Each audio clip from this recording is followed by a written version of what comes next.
Mise au point du secrétariat général de la SENCO sur les propos du vice-premier ministre Jean-Pierre Bemba à l'endroit de l'Église catholique en République démocratique du Congo. Le secrétariat général de la SENCO a suivi avec stupéfaction les propos ahurissants, discourtois et menaçants d'un ton martial du vice-premier ministre Jean-Pierre Bemba à l'endroit de l'Église catholique dans son interview à la radio Top Congo ce mardi 4 décembre 2024. Sans nous en cacher, ces propos belliqueux et truffés de contre-vérités nous ont paru peu honorables pour un homme d'État de son rang. Nous trouvons particulièrement indécent de parler des politiciens en robe.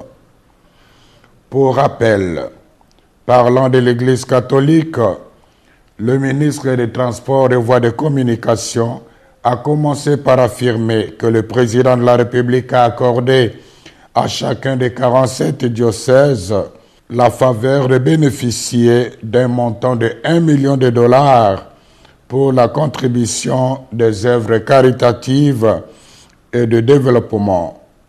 Une première dans l'histoire de notre pays, s'est-il exclamé.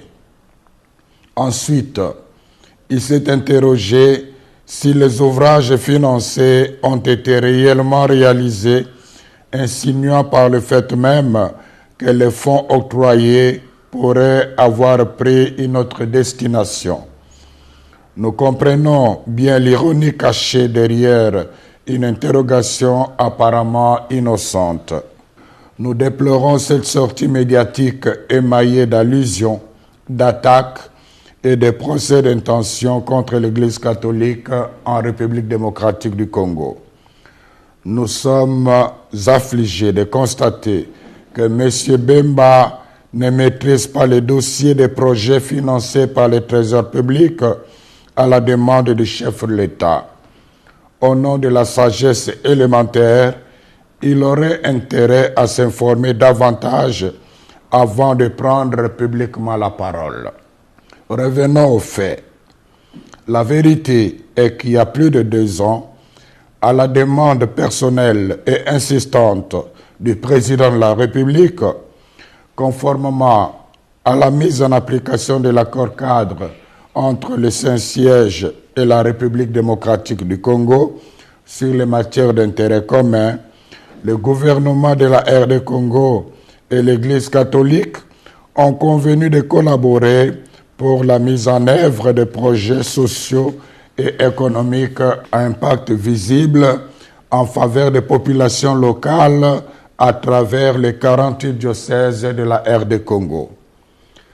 Sans jamais avoir été demanderesse, et surtout dans le souci de rendre service à la population, de bonne foi, l'Église s'est engagée. Auréolée de son expérience incontestable en matière de développement et des avantages de son omniprésence en territoire congolais, elle a accepté cette lourde charge en vue de contribuer au bien commun des Congolaises et des Congolais qui, comme on le sait, est souvent compromis à cause de la mauvaise gouvernance et de la corruption. Signalons toutefois que, pour des raisons pertinentes, largement compréhensibles, l'archidiocèse de Kinshasa s'est abstenu d'accéder au fonds. Dès le départ, le gouvernement congolais s'est engagé à mettre à la disposition des diocèses trimestriellement un fonds pour la mise en œuvre des projets retenus par chacun des 47 diocèses à RD Congo. Pour des raisons de trésorerie, il n'a malheureusement pas respecté l'échéance, mais il n'a pas renoncé aux engagements pris. À ce jour, plus de 2 ans après cet accord, seulement 2 tranches de 300 000 dollars ont été données, la première en 2022 et la deuxième en 2023, soit $600,000 par diocèse. Tous les diocèses se sont mis à l'œuvre. Certains ont même reçu la visite du conseiller principal du président de la République en charge des questions religieuses. De toute manière, un rapport en bonne et due forme des œuvres réalisées avec des images à l'appui a été remis à main propre au chef de l'État. Celui-ci n'a pas caché sa pleine satisfaction.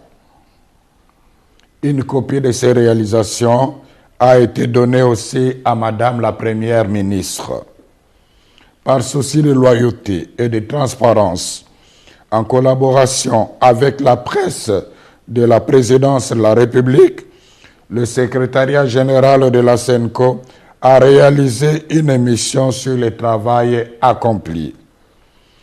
Toutefois, comme le rythme du financement n'a pas été respecté dans tous les diocèses, certains chantiers très avancés sont restés inachevés.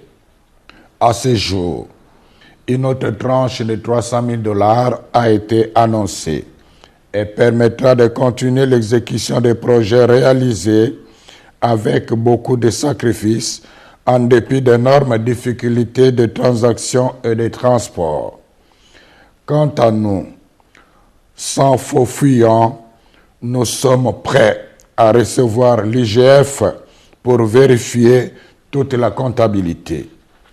La SENCO avait dès le début prévenu les gestionnaires locaux de ces projets qu'elle ne couvrira personne en cas de malversation financière.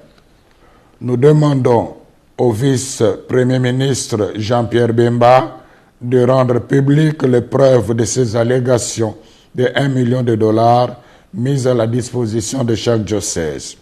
En même temps, nous continuons d'attendre patiemment celle de la prétendue collaboration qu'il avait insinuée, sans foi aux yeux, de notre mission d'observation électorale avec les Russes pour pirater les serveurs de la CENI. Qui dans ces pays ne sait pas que l'Église catholique, sans l'aide de l'État congolais, dépense chaque année des fonds immenses pour réaliser les œuvres d'utilité publique comme les écoles, les hôpitaux, les routes, les ponts, les hommes de vieillards, les orphelinats, etc.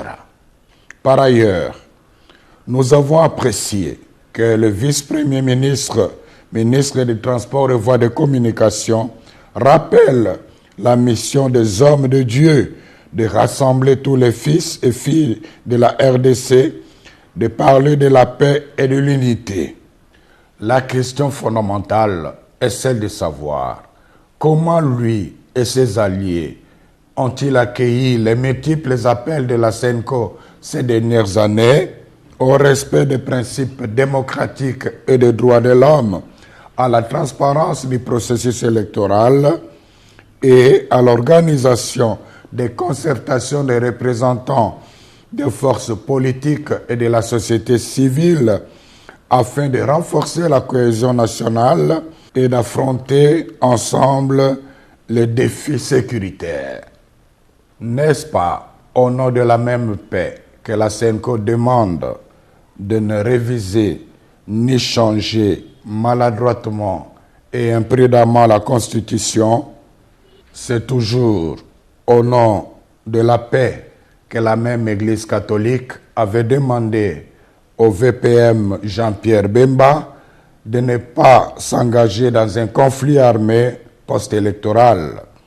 Conflit qui a fait plus de 200 morts, dont les enfants en uniforme en 2007 en pleine ville de Kinshasa. Où trouve-t-on la haine dans les messages de l'Église catholique? Nous réclamons les preuves tangibles. Aussi, faut-il rappeler qu'aimer quelqu'un ne signifie pas applaudir même ses erreurs. À cet égard, nous souhaitons ardemment que le vice-premier ministre Jean-Pierre Bemba se souvienne que l'Église qu'il vilipende avec dédain depuis un certain temps est la même dont il avait bénéficié de 2 précieuses visites pendant qu'il était en prison à La Haye. La vérité de l'histoire renseigne la sagesse, résiste à la frivolité du temps. La SENCO remercie les gouvernants, particulièrement le président de la République, d'avoir fait confiance à l'Église catholique en demandant au gouvernement de lui octroyer les moyens financiers lui permettant de réaliser les œuvres sociales à impact visible jusque dans le coin le plus reculé du pays. Quiconque croit que cet argent a été donné à l'Église pour acheter son silence et étouffer sa mission prophétique se trompe éperdument. C'est le lieu de rappeler au ministre des Transports et Voies de Communication ces sages paroles de Confucius, à savoir: si l'homme a 2 oreilles et une bouche, c'est pour écouter 2 fois plus qu'il ne parle. Puisse le Seigneur bénir notre pays et son peuple. Je vous remercie.